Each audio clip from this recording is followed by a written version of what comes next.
നമ്മുടെ വെള്ളരിക്ക നേരത്തെ കാണിച്ച് കറിയിലേക്ക് നമുക്ക്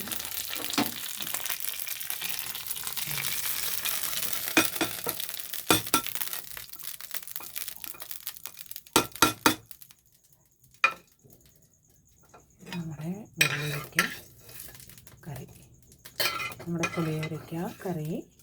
പുളിയോരയ്ക്ക നല്ല വറുത്ത് നന്നായി വറുത്തതിന് ശേഷം നന്നായിട്ട് നമ്മൾ ഒന്ന് ഒതുക്കും, ഒന്ന് പൊടിച്ചിട്ട് ഇങ്ങനെ ഇതാകണ്ടില്ല, ഇങ്ങനെ പൊടിച്ച് ഒന്നെടുത്ത് എന്നിട്ട് നമ്മൾ വെള്ളരിക്ക ഒരു ഉരുളക്കിഴങ്ങ് ഒരെണ്ണം ഇട്ടുണ്ട്.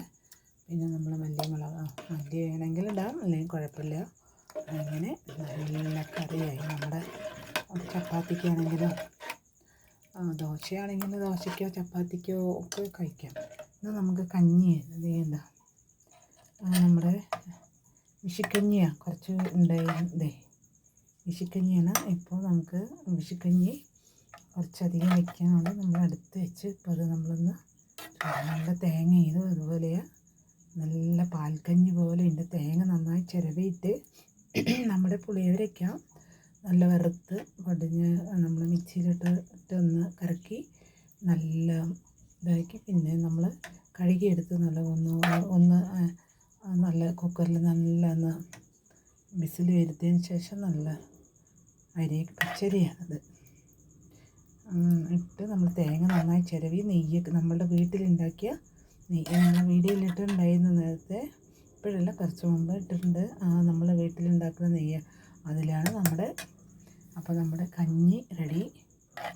നമ്മുടെ ഈ കഞ്ഞി കറിയും കൂടെ നമുക്ക് വിളമ്പാം. ഇപ്പോൾ നമുക്ക് കഴിക്കാം. നല്ല കറിയാണ്, വെള്ളരിക്ക കറി. അതിൻ്റെ കൂടെ കുറച്ച് തോരനൊക്കെ ഉണ്ടെങ്കിൽ നല്ലതാണ്. മുരിങ്ങ വറുത്തതോ അതൊക്കെ കഴിക്കാം. ചമ്മന്തി ആണെങ്കിലും ഉണ്ടെങ്കിൽ നല്ലതാണ്.